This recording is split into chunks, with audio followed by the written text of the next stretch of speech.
अस्सलामु अलैकुम रहमतुल्लाहि व बरकातुहू। जी मोहतरम वालिदैन, उम्मीद है कि आप सब खैरियत से होंगे। जैसा कि आप सबको मालूम है कि मेरे चैनल का जो बुनियादी मकसद वो 4 चीज़ों पर मबनी है, और वो ये है कि हैंड राइटिंग, रीडिंग, ग्रामर और स्पोकन इंग्लिश। तो आज मैंने सोचा क्यों ना मैं आपके लिए एक मुफीद ऐसी वीडियो बनाऊं जिससे आप सभी को बहुत ज़्यादा फ़ायदा हो। न सिर्फ फ़ायदा आप खुद उठाएंगे बल्कि आपका खुद दिल करेगा कि हम शेयर भी करें, लाइक भी करें, और कमेंट दिए बगैर आप रह नहीं सकेंगे। ठीक है, तो जो पहली बार मेरी इस वीडियो को देख रहे हैं तो काइंडली आप सब्सक्राइब करें ताकि मेरी हर आने वाली नेक्स्ट जितनी भी वीडियोस हैं वो आपके लिए बहुत मुफीद साबित हों।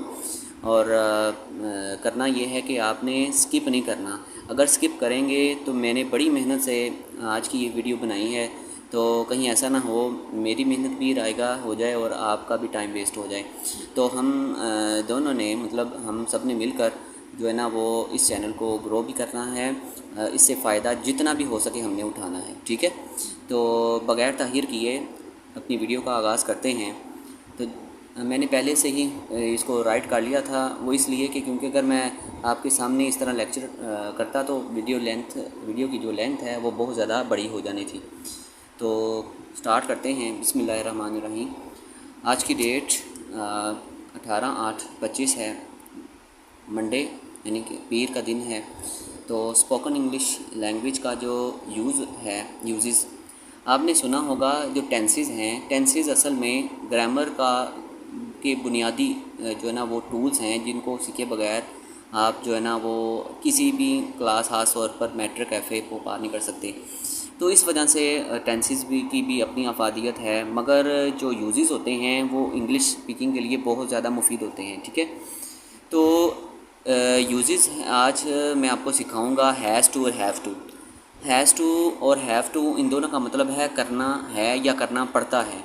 देखें, हम ये हैज़ टू और हैव टू टेंसेस में तो इस्तेमाल नहीं करते, मगर हम अपनी रोज़मर्रा ज़िंदगी में जो इंग्लिश बोलते हैं उनको बखूबी पता है कि हैज़ टू और हैव टू का हमारी ज़िंदगी में कितना किरदार है। तो आपने करना ये है कि हैज़ टू और हैव टू का मतलब जो है करना है, करना पड़ता है। हैज़ टू हैव टू करना है, करना पड़ता है।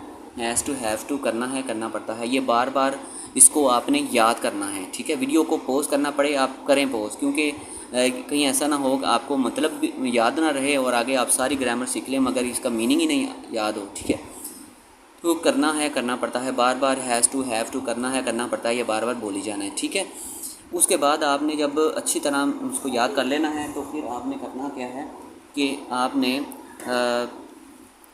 अब इसका फंक्शन अब जान लें। ये हैज़ टू हैव टू हम तब यूज़ करते हैं जब हमारे ऊपर रिस्पॉन्सिबिलिटी होती है, हमने काम को करना होता है अपनी रोज़मर्रा ज़िंदगी में, या करना पड़ता है हमें। हम सुबह से लेके रात तक जो कुछ भी करते हैं, ठीक है, हमें करना पड़ता है। करते हैं नहीं मतलब आदतन जो हम काम करते हैं वो तो प्रेजेंट इंडेफिनिट हम यूज़ करते हैं ना। तो ये करना पड़ता है या करना है। आपको याद आ गया भाई मुझे ये भी काम करना है, मुझे ये करना है, मुझे वो करना है, मुझे करना पड़ता है, या फिर तो आप हैज़ टू और हैव टू यूज़ करेंगे। अब क्वेश्चन ये अराइज़ होता है कि हमने हैज़ टू कब यूज़ करना है और हैव टू कब यूज़ करना है। उसके लिए मैंने आपको ये जो है ना इसके सब्जेक्ट्स लिख दिए हैं।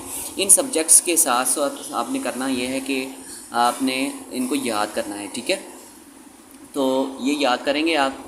तो he she it singular name has to, he she it singular name has to, ये बार बार आपने रीड आउट करते जाना है।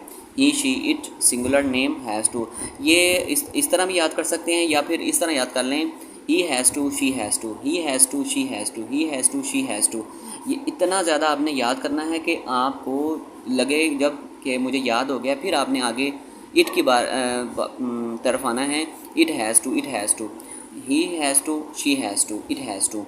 आगे सिंगुलर नेम के से मुराद ये है किसी भी लड़के या लड़की का एक सिंगुलर नेम। ठीक है, जैसे Ali has to, Ayesha has to. और इसके अलावा आप किसी भी सिंगल चीज़ का जब नाम बोलते हैं ना तो फिर हैज़ टू आपने बोलना है। तो या इकट्ठा याद कर लें हैज़ टू और या फिर अलग-अलग इनको इस तरह करें कि he has to, she has to, it has to, he has to, she has to, he has to, she has to, जब पक्का हो जाए फिर इट और सिंगुलर नेम के साथ आपने मिलाना है। अब चलते हैं आगे। जो ना हैव टू के किसके साथ आता है, तो I, we, you, they plural name के साथ। तो आप जैसे कि अगर पीछे देखा जाए लड़का अगर हो एक तो ही हम लगाते हैं, लड़की हो तो शी लगाते हैं। तो बाकी ये देखें, आई का मतलब मैं, मुझे भी होता है। इसी तरह वी हम या हमें, यू तुम या आप या तुम्हें, दे वो या उन्होंने उनको, और प्लूरल ज़्यादा नाम। ठीक है, इसको इस तरह याद कर लें आप, I have to, I have to, I have to, we have to, I have to, we have to, you have to, I have to, I have to, I have to, we have to, you have to, they have to, they have to, they have to. इस तरह plural name मतलब जैसे boys have to, girls have to, यानी कि इसके साथ आपने singular plural तो बड़ी क्लासेस ने तो अच्छी तरह जान ली होंगे सिंगुलर प्लूरल क्या होता है, और छोटी क्लासेस के बच्चों को हो सकता है थोड़ी सी दिक्कत आए, मगर इतना बस बता दूं कि नाउन के साथ जब एस या ई एस लगाया जाता है तो वो ज़्यादा काउंट हो जाते हैं। जैसे बॉय की जमा है बॉयज़, गर्ल की जमा है गर्ल्स, टीचर की जमा है टीचर्स। ठीक है, तो ये आपके सामने मैंने रख दिए हैं। हैज़ टू हैव टू का फंक्शन के मतलब इसकी कोलोकेशन आपने करनी है, इसको कंबाइन करना है। जब आपकी ज़ुबान पे बिल्कुल इतना रवां हो जाए कि जब जैसे ही आ जाए तो हमें हैज़ टू बोलना है, शी आ जाए तो हैज़ टू बोलना है, जो भी सब्जेक्ट आए तो आप इसको यूज़ कर पाएँ। इंशाल्लाह मैं वीडियो के एंड पे कुछ एक्टिविटीज़ भी आपको दूंगा, कुछ ऑप्शंस की शक्ल में भी होंगे और कुछ ऐसे भी सवाल होंगे जिसका जवाब आपने ओरल देना होगा। तो वीडियो को पूरा वॉच करना है। ठीक है, और अब देखें ये जो पूरी स्ट्रक्चर है, आपने बोलना कैसे है, आपके माइंड में जब तक इसकी स्ट्रक्चर नहीं होगी आप बोल नहीं पाएंगे। ठीक है, बस ज़्यादा मोटी मोटी बातें अब माइंड में ये बिठाएं कि जो सब्जेक्ट है, जैसे कि ये वाला ये दोनों सब्जेक्ट हुए। ठीक है, ये तो आपको पता लग गया। अब हैज़ टू और हैव टू कब आना है ये भी आपको मालूम है। अब दो चीज़ें आपको चाहिए होती हैं, एक फर्स्ट फॉर्म ऑफ वर्ब और दूसरा जो ना ऑब्जेक्ट चाहिए, यानी कि टोटल मिला के चार चीज़ें होंगी इस यूजेस में बोलने के लिए। इंग्लिश अगर अब आपने बोलनी है, एक तो नंबर एक पे सब्जेक्ट आपको चाहिए होता है, मैं लिख भी देता हूँ। नंबर एक पे सब्जेक्ट, नंबर टू पे हैज़ टू या हैव टू, नंबर थ्री पे जो है ना वो आपको फॉर्म ऑफ वर्ब चाहिए होता है, नंबर फोर पे ऑब्जेक्ट चाहिए होता है। तो अब सब्जेक्ट के साथ सब्जेक्ट जैसा सब्जेक्ट होगा उसके साथ वैसे ही हैज़ टू या हैव टू का आपने ट्रीटमेंट करना है। अब फर्स्ट फॉर्म ऑफ वर्ब, जिसको फॉर्म ऑफ वर्ब्स तो अच्छी तरह आती हैं, जिनके आपको इंग्लिश बोलने के लिए कम से कम भी अगर आपको एनी जी, अब मैं बताता हूँ आपको कि इसकी कुछ एग्जांपल्स हैं जिसके थ्रू आप उर्दू पहले थोड़ी सी मश्क कर लेंगे ना, तो जब आप स्पीकिंग की तरफ आएंगे इंशाल्लाह ताला आप बहुत हद तक फ़ायदा उठाएंगे। ठीक है, तो यहाँ लिखा हुआ है फर्स्ट एग्जांपल जो है, मुझे सबक याद करना है। इसमें देखें कि ना है, जैसे मैंने आपको पहले बताया है कि जो ना है जो करना है या करना पड़ता है, तो आपने क्या किया पहले कि पहले ना है के लिए हैज़ टू हैव टू याद किया, फिर उसके बाद आपने सब्जेक्ट के साथ has to have to collocation याद की है। अब जैसे कि आपके सामने जो है ना ये मुझे की क्या इंग्लिश है आई। अब फ़ौरन आई जैसे ही आप सोचें तो आपको पता लगे कि यहाँ आई आया है, तो आई की फ़ौरन बाद हैव टू आप बोलिए आई हैव टू। उसके बाद आपको दो चीज़ें चाहिए, एक तो आप फॉर्म ऑफ वर्ब आपको चाहिए और दूसरी क्या चीज़ चाहिए आपको ऑब्जेक्ट चाहिए। ठीक है, अब आपके सामने ये जो ना है के साथ वाला जो वर्ड है ये वाला, ये है फॉर्म ऑफ वर्ब। ठीक है, ये फॉर्म ऑफ वर्ब जिसको तो पता है वो तो इजीली याद कर इसको यूज़ करेगा, और जिसको याद नहीं है पहले फॉर्म ऑफ वर्ब याद करें। ठीक है, तो आई हैव टू लर्न, उसके बाद क्या सबक इंग्लिश क्या है, द लेसन। तो उसके बाद है यानी कि I have to learn the lesson, उसके बाद मेरी अम्मी ने खाना पकाना है। अब देखें फिर ना है आ गया, तो ना है कि जो है ना है के लिए हमें has to have to use करते हैं ना। तो देखें मेरी अम्मी ने खाना पकाना है, तो मेरी अम्मी की इंग्लिश क्या होगी, माय मदर। माय मदर के लिए क्या यूज़ करते हैं, हैज़ टू, क्योंकि ये सिंगुलर नेम है, माय मदर हैज़ टू। अब उसके बाद ना है के साथ पकाना की इंग्लिश क्या है, cook. My mother has to cook क्या पकाना है? खाना। तो my mother has to cook food. उसके बाद देखें, उसके बाद आपके सामने जो है ना ये आ गया है मेरे अबू ने बाज़ार जाना है। तो यहाँ देखिए मेरे अबू की इंग्लिश क्या होगी? सब्जेक्ट क्या है? मेरे अबू। तो माय फादर के फ़ौरन बाद हैज़ टू आ गया। अब ना है के साथ क्या है? जाना मतलब गो होता है। My father has to go. अब कहाँ जाना है? बाज़ार। जब हम किसी जगह की तरफ जाते हैं ना, की तरफ जाते हैं, तो हम यूज़ करते हैं टू। ठीक है, तो टू कहाँ जाना है? बाज़ार। To market. My father has to go to market. उसे स्कूल जाना है। अब यह उसे से मुराद लड़का भी हो सकता है, लड़की भी हो सकती है, तो इसलिए मैंने दोनों लिख दिए हैं। ही आ जाए या शी, हैज़ टू आएगा। उसके बाद ना है के साथ, जाने की इंग्लिश है गो। ही हैज़ टू या शी हैज़ टू गो। कहाँ जाना है? स्कूल। To school. ये भी किसी प्लेस की तरफ जा रहे हैं, इसलिए टू मैंने लगाया। अब आगे देखें, हमें क्रिकेट खेलनी है। तो हमें की या हमने क्रिकेट खेलनी है या हमें क्रिकेट खेलनी है, तो वी हैव टू। तो नी है के साथ मतलब खेलना, खेलने की इंग्लिश है play. We have to play cricket. ठीक है, तो अब मैं आपके सामने आपकी आसानी के लिए ना ये मैंने एक चीज़ बनाई है, सोची है, जिससे आप इंग्लिश जो है ना ईज़िली बोल सकते हैं। मगर मैंने कुछ क्लासिफिकेशन कर दी है ना, जैसे कि जो माँ के काम है, मदर के, वो कुछ जो टास्क होते हैं, जो हाउस होल्ड कोर्स होते हैं, जो इनको करने होते हैं या करने पड़ते हैं। तो देखिए, वॉश क्लॉथ्स, कपड़े धोने पड़ते हैं या कपड़े धोने धोने हैं माँ ने। फूड, खाना पकाना है। डू डस्टिंग, सफाई करनी है। स्वीप द फ्लोर, अब उसमें झाड़ू लगाना है फर्श पर।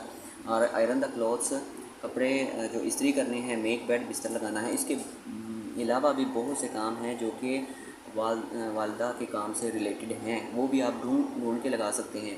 तो जो मेरे माइंड में आए थे वो मैंने आपके सामने ये रख लिए। उसके बाद है फादर मतलब अब्बू के जो काम हैं। देखिए, अब आपने अब असल में ये करना क्या है, इनको बार बार पढ़ लेना है। ठीक है, पहले आपने मदर के पॉइंट ऑफ व्यू से मतलब सोच के इस तरह बनाने हैं कि my mother has to wash clothes, my mother has to cook food, my mother has to dust do dusting, my mother has to sweep the floor. यानी कि माई मदर हैज़ टू आपने बोली जाना है। ठीक है, उसके बाद फादर मतलब आ गया अबू के जो काम करने के हैं, जैसे रीड न्यूज़पेपर, अबू ने अखबार पढ़ना है।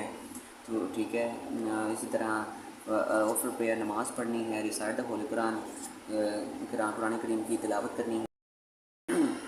जी, अब मैं आपको बताऊंगा कि टीचर की जो रिस्पॉन्सिबिलिटी होती है और टीचर को क्या क्या करना पड़ता है। तो टीच द स्टूडेंट बच्चों को पढ़ाना है या पढ़ाना पड़ता है। साइन द डायरी साइन करनी होती है या करनी पड़ती है। यूज़ कंप्यूटर यूज़ करना पड़ता है। स्पीक इंग्लिश लैंग्वेज या अरेबिक लैंग्वेज या कोई भी वट एवर जो भी लैंग्वेज आपको करनी पड़ती है, तो वो अपनी यूज़ करनी है। इसी तरह मेक चार्ट बनाना होता है। रोल कॉल मतलब हाजिरी लगानी पड़ती है, या चेक होमवर्क या चेक डायरीज़, या इसके अलावा चेक द टेस्ट, और इसके अटेंड मीटिंग भी हो सकता है। बहुत सी एक्टिविटीज़ ऐसी हैं जो मैंने यहाँ मेंशन नहीं की। अगर करता तो काफ़ी लेंथ हो जानी थी, तो वो जैसे कि ऑडियंस को ये चीज़ बड़ी बुरी लगती है। तो अब ये है कि जो डॉक्टर है, अब डॉक्टर को के जो टास्क हैं कुछ मैंने लिख दिए हैं। चेक द पेशेंट, डॉक्टर जो है ना वो मरीज़ों को डॉक्टर को ना मरीज़ों को चेक करना पड़ता है। इसी तरह प्रेस्क्राइब द मेडिसिन, दवाई लिख के देनी पड़ती है। जो नुस्खा लिख के देता है डॉक्टर ना, दवाई लिख के देते हैं। हेल्प द पेशेंट, मरीज़ की मदद करनी पड़ती है। एग्जामिन द पेशेंट, मरीज़ का मुआयना करना पड़ता है। अब ये मैंने आपके सामने जो कुछ टूल्स लिखे हैं, इनको करना क्या है, आपने इनको लाजमी तौर पर आप इसको जहन में इस तरह बैठाएं कि my mother has to, my father has to, my teacher has to या टीचर हैज़ टू। इसी तरह द डॉक्टर हैज़ टू या डॉक्टर हैज़ टू आप लगा के इन सब के साथ इसकी प्रैक्टिस करेंगे।